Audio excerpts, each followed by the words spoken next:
valores, poetas, artistas em geral, continuando o meu projeto, né, de a arte dos jogos de guerra na política externa e interna na macroeconomia, leis de 4 a 7. Então, vamos lá, uma história malfadada da tentativa de se democratizar o progresso econômico, né? Então, lá com a terceira videoconferência, né? Isole seus oponentes, quarta lei. Veja, lembre-se de novo que eu estou falando aqui de um jogo de guerra. Um Estado está tentando dominar o outro, um outro Estado está tentando se defender. Eu estou falando de uma forma bem... Você fala, tem que defender isso, você vai dizer para mim, isso é besteira, é só na sua imaginação. Então eu estou falando para o outro Estado fazer, porque aí vocês vão parar e falar, puxa, se fizer vai acontecer mesmo? Isso marca muito mais na consciência da gente, fica muito mais na nossa memória. Então não basta controlar as informações.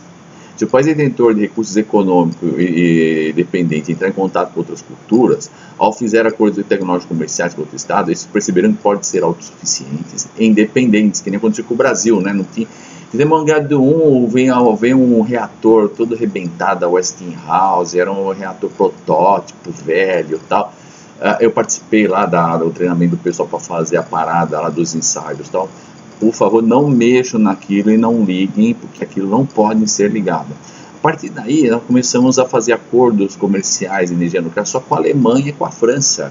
Vejam que os jatos brasileiros, fomos comprar lá em Israel, depois fomos comprar na França, agora na Suécia, não me lembro a ordem bem dos acordos comerciais para ter uma independência tecnológica. Então, veja, isso é uma história brasileira, né? Assim, use todos os esforços para garantir a relação unilateral com o país presa, oferecendo mais vantagens e precisar da força, né? E não no caso da Ingesa, né? O Brasil começou a vender tanque de guerra, mísseis lá para o Irã, Iraque, né? Aí veio o Colin Powell, aí veio um pouco de negócio de forças para cá, depois a Ingesa faliu, nunca mais se falou nisso. São jogos de guerra agora não acontece mais no campo de batalha, graças a Deus aqui no Brasil, né? Lá no Oriente Médio ocorre, né? Mas aqui no Ocidente, ele só ocorre a nível de bastidores. Formação do BRICS, né? Contra exemplo, né? O governo FHC, o Brasil estava deficitário, precisava pagar dívida pública, tal. O que aconteceu? Começamos a vender mais para a Índia, para a China, algumas coisas para a Rússia é muito fechada, mas aumentamos o nosso comércio com a França, com a Suécia, com a Alemanha, tal. Sempre houve uma certa relação com a Argentina, tal, não sei o quê.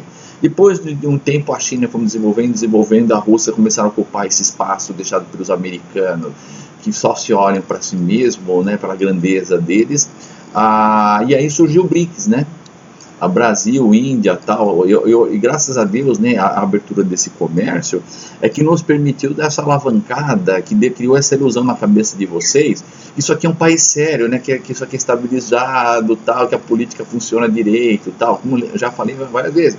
Nós só tivemos 4 presidentes em 130 anos que cumpriram o mandato. Isso aqui é um samba de um crioulo doido, tá certo? Isso aqui não é um país sério, ó.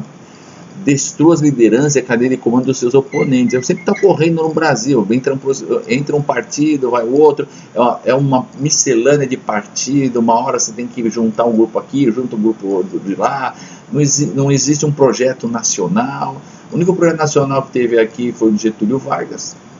E depois o projeto nacional dos militares, que aí era uma ditadura, e vem um presidente atrás do outro e vem construindo as hidrelétricas, ferrovia e tal. Depois disso, é uma loucura, tá certo? E a gente precisa de ter militares para cá, mas para a gente não depender de militares de uma ditadura, a gente tem que conversar entre si, fazer as coisas, e as coisas têm que começar e terminar. É básico isso. Então, um país governado por um grupo coeso pode a qualquer momento perceber que pode levar vantagem explorando de forma racional suas riquezas, né? Construção da Petrobras, do projeto do biocombustível, outros projetos nos outros países. A Inglaterra, para poder vender jeans para a Índia, teve que destruir todos os canais lá. Bastam ler os manifestos de Karl Marx contando a história da Índia. Aí, depois, para quebrar essa hegemonia, precisou entrar um líder, pessoas coesas, para tirar o povo da miséria. Deve-se a todo custo impedir o surgimento de um líder patriota que leve o país a uma independência intelectual e tecnológica, né? Por exemplo, temos o caso do Gandhi lá, um caso de um outro aqui e assim por diante.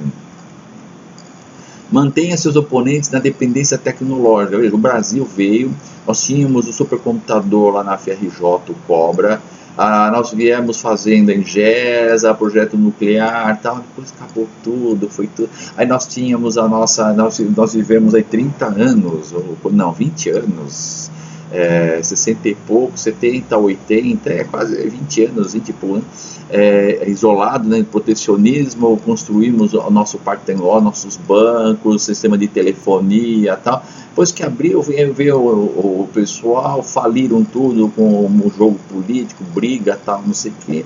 Aí foi tudo doado, né? O que não foi privatizado, levaram as nossas empresas lá para a China, para outros lugares, né? Então, e a nossa tecnologia, nós somos dependentes da tecnologia, temos que comprar computador, comprar avião, né? Avião de grande porte e tal, temos que comprar tanque de guerra, a gente faz algumas coisas aqui, mas tudo que é de alta tecnologia tem que vir de fora. Então, né, isso é uma forma, né, a 14ª lei, eu não me lembro direito, é manter o mercado interno do seu competidor para garantir reforço de economia de escala, né? O Brasil é um país de montadora, né? Tá certo? Para que nós temos uma montadora? Porque precisamos comprar carro para poder manter as multinacionais. Só para isso, né, que serve, para ficar mandando minério de ferro, tal, tem que ter gente educada, tem que ter um mínimo de estrada de ferro, porto funcionando, não precisa mais que isso. Ninguém está interessado que o Brasil saia voe assim. Só que agora chegou um ponto que tem muito brasileiro, indiano, mexicano, botar tudo viajando para os Estados Unidos, para a Europa, invasão do Oriente Médio de gente para trabalhar lá. Chegou um ponto que não dá mais, né? Então agora está um ponto de vamos ver o que vai acontecer na história, né? E também não dá para ter uma montadora em cada esquina, né? O mundo não aguenta a produção de sujeira, né? De poluição. Como que a gente vai resolver esse problema agora? É um problema mundial, porque é o planeta Terra que está em jogo, né? Lembre-se que o mais importante que o recurso humano é a capacidade humana, suas grandes cabeças, e que as melhores mentes surgem aleatoriamente, tanto do ponto de vista geográfico como temporal, né?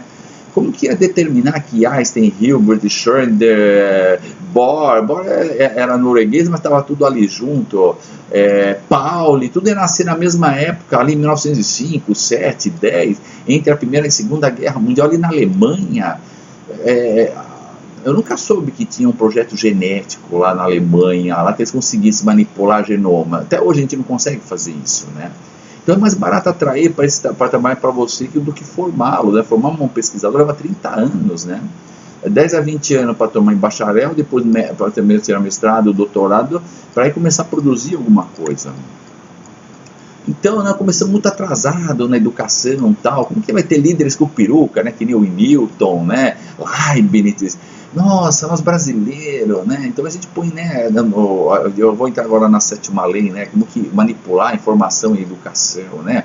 Nós estamos atrasados nessa história. Estou falando até com o Delfim, até das brincadeiras que a gente, os economistas falam. Acho que todo mundo acabou, não sei quem é o primeiro que começou com essa história, assim, né? De falar desse jeito, ó. Controle a religião e a educação do seu oponente, né? Porque você tem que tirar o minério de lá, você tem que tirar as melhores cabeças, você tem que vender os seus produtos lá, e eles não podem perceber que estão sendo ludibriados, que estão perdendo nessas relações comerciais, né? Então, de modo a controlar o sistema de informação e manter esses oponentes da dependência tecnológica, é necessário que se controle a religião e a educação do oponente, né? Então, eles botaram tudo dirigido aqui no Brasil. Quando veio o projeto nuclear, veio todo um projeto, Mário Chamber e tal, tudo da judeusada lá, que era a judeusada comunista. Depois eu vou escrever uma história, né, a última grande imigração, né, do povo judeu, né. Os comunistas talvez para a Argentina, para o Brasil, para outros lugares, os capitalistas tal, foram para os Estados Unidos. E alguns comunistas para lá também, né. Basta perceber que os maiores teólogos do povo judaico, a maioria deles vieram para o Brasil, né, os grandes filósofos. A educação do país preso deve ser de tal forma que estes sejam preparados para serem usuários de tecnologia já existente. Que, em hipótese alguma, venha a desenvolver tecnologia própria, né? O Anti-Emile Rousseau, não tem que pensar com a sua cabeça, tal. Estados Unidos, Europa, tá? Já somos os grandes intelectuais, nós pensamos por você, né? Existe um modelo nos Estados Unidos que teria que ter aqui, né? Na verdade, nós temos aqui a USP e tal, só que tudo cateada, né?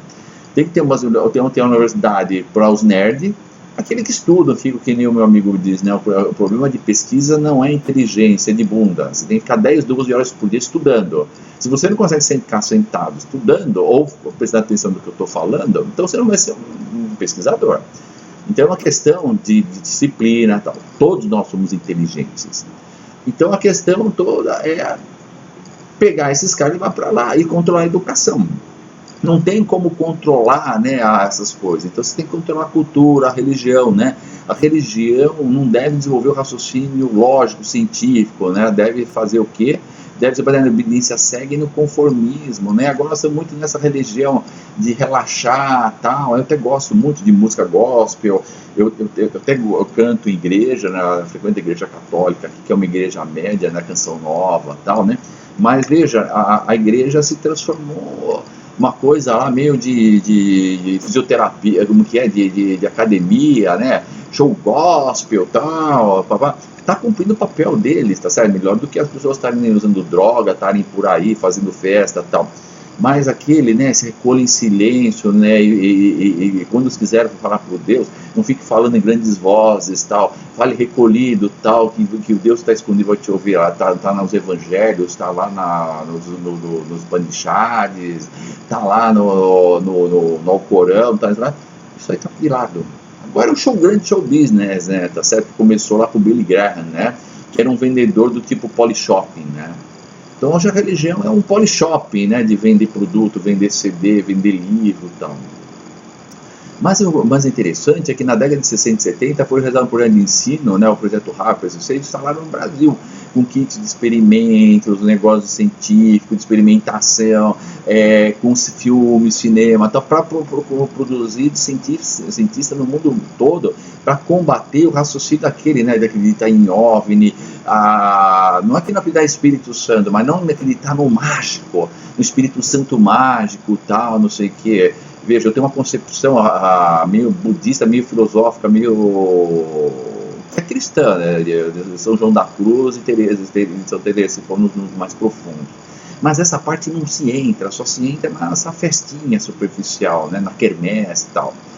A ONU e a Unesco mantém programas de estímulo ao desenvolvimento social e combate à pobreza através de obrigando a fazer, cada país, cada estado, desenvolver programas sérios de educação, né? Como um contra-exemplo, como você distribuir uma cultura e uma educação, né? É você cultivar aquela ideia, né, pejorativa do latino, da corrupção, nepotismo, que nós somos o Zé Carioca do samba, tal. Não, o samba é muito legal, é cultura, mas não somos só isso, né? Então coloca na direção das empresas, locais políticos, seus filhos de terra de ferro para que a empresa em geral dê prejuízo e vá à falência, depois a compra com um valor infinitamente inferior que ela vale. Veja, esse cara não pode perceber que aquela empresa vale muito. Ó. Um banco dá um lucro de 1 bilhão e nós doamos o Banespa. E hoje o Santander paga a dívida do Santander na Argentina, em Portugal e na Espanha com o que arrecada no Brasil. Isso aqui é uma maravilha, esse país. Tá certo? Só falta os nossos políticos acordarem, porque é muito dinheiro. Então a educação tem que ser voltada para experimento, ela tem que ser com desenvolvimento de raciocínio lógico, aprender programação, com robótica e com as leis da física. É muito mais legal você ensinar bate-volta, cinemática, a força, a lei de Newton, ensinar lógica de programação lógica, usando o robô, do que ficar decorando lá na lousa, né? B, A, Bá, Bá, o verbo é transitivo direto ou indireto, são casos à parte e tal. As crianças odeiam, né? Então, leiam esse trabalho, a vaga corporativa, o corporativismo, a ditadura na Europa e na América Latina, vocês vão entender bem isso. Eu fico por aqui. Como diz o Cruxênios, Luiz Adolfo está por aqui para contar a história do Brasil, por que o Brasil, com toda essa riqueza, não se deslancha, por que seus políticos vivem se matando e só alguns são presos. Ligue nesse canal que estaremos aqui para contar todas as mentiras e todas as verdades.